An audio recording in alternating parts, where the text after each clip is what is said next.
Milan. When you hear that name, you probably think of fancy clothes, amazing opera, and a kind of quiet elegance. Rome might be famous for its history, and Venice for its romance, but Milan is Italy's busy center of business, trade, and yes, awesome style. But don't let its business side fool you. Underneath all the modern buildings is a city full of centuries of art, culture, and a special Milanese love for life. Lots of people visiting for the first time are shocked by how big and grand Milan is. This was once the capital of the Western Roman Empire, you know. You can see that history in the big buildings, the wide streets, and a kind of confidence you feel in the Milanese people. But besides the famous monuments and fancy stores, Milan has a really exciting energy. You feel it in the happy chatter of people enjoying their snacks and drinks, the sound of trams on the cobblestone streets, and a feeling of creativity everywhere you go. Milan is a city that works hard and plays hard, loving both its traditions and new ideas. To really get Milan, you have to look into its interesting and sometimes crazy past.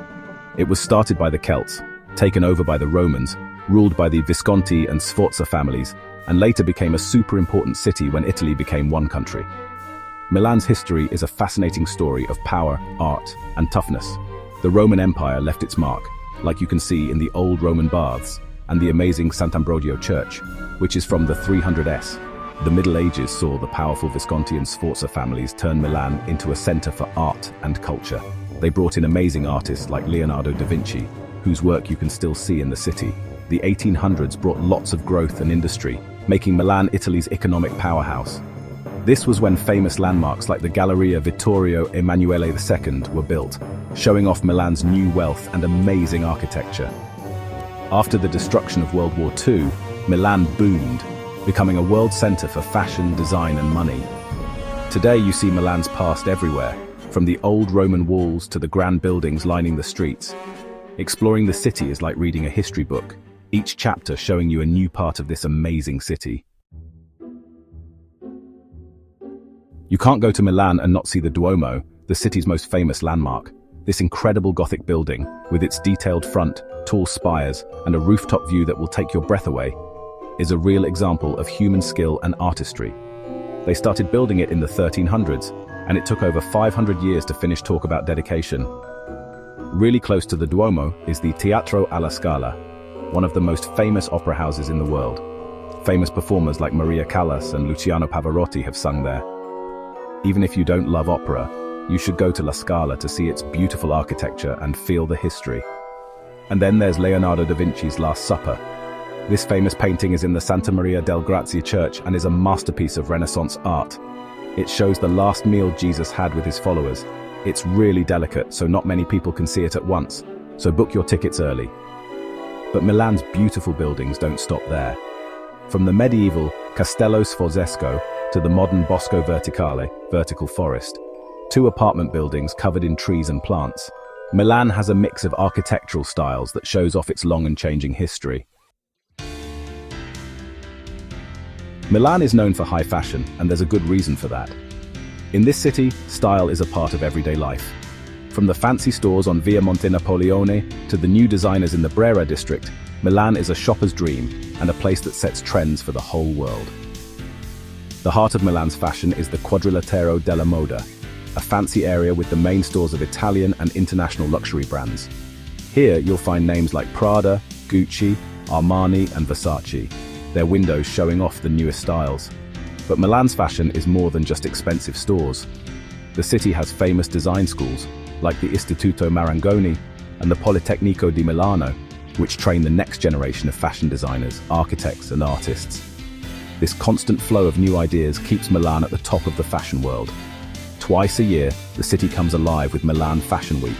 Designers, models, and fashion experts from around the world come to see the newest collections and decide what's going to be in style. Milan takes its food seriously. It has a food scene as diverse and interesting as its fashion. From fancy restaurants to cozy little places, Milan has something for everyone. You have to try the city's special dish, risotto alla milanese. This creamy rice dish, made with saffron and bone marrow, is a true taste of Milan and shows how much they love simple but delicious food. For something sweet, try panettone, a traditional Milanese Christmas cake that you can now find all year round. This fluffy, dome-shaped bread, filled with candied fruits and raisins, is great with a cup of coffee or a glass of sweet wine. But one of the best parts of Milanese food culture is the aperitivo.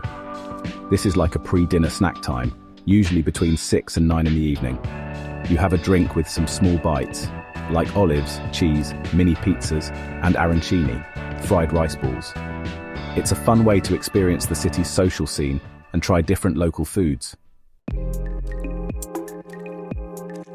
The Duomo and La Scala are must-sees, but going off the main tourist track shows you a different side of Milan. Check out the Navigli district, a cool area with canals, vintage shops, art galleries, and cozy cafes. It used to be a busy place for shipping goods, but now it's a peaceful escape, perfect for a walk or an evening aperitivo by the water. For art and culture, go to the Brera district. It has the Pinacoteca di Brera, a world-class art gallery with masterpieces by Italian artists like Raphael and Caravaggio. Brera also has a cool artistic vibe with its cobblestone streets, independent boutiques, and lively bars. If you like soccer, you have to visit the San Siro Stadium, home to both AC Milan and Inter Milan. Take a tour, visit the museum, or if you're lucky enough to be there during a game, feel the excitement of Italian soccer. And to get away from the city, visit Parco Sempione, Milan's biggest park. This green space is a relaxing break from the city, with big lawns, a pretty lake, and the impressive Arco della Pace at the entrance. It's easy to get to Milan by plane, train, or car. Malpensa Airport, MXP, is the biggest international airport, while Linate Airport, LIN, is mostly for domestic and shorter flights. Milano Centrale, the main train station, is a major hub with fast trains to other Italian cities and other countries. Getting around Milan is easy, thanks to its great public transportation metro trams and buses. The metro is the fastest way to get around downtown, while trams are a more scenic but slower way to see the city. The best times to visit are spring or fall when the weather is nice. Summers can be hot and humid, and winters are cold and damp. Like most popular places, try to avoid July and August if you don't like big crowds and long lines. Milan has all kinds of places to stay, from fancy hotels to cozy guest houses and apartments. Staying downtown is convenient for seeing the main sights, while neighborhoods like Brera and Navigli give you a more local experience.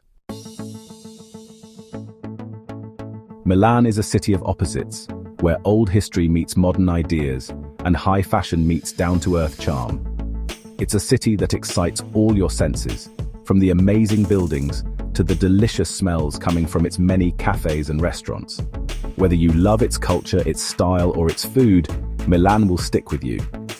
It's a city that makes you think differently, surprises you, and pulls you in with its energy and excitement. So pack your bags, book your tickets, and get ready to be amazed by Milan. This is a city you won't forget long after you've said goodbye. Please subscribe to our channel for more amazing content.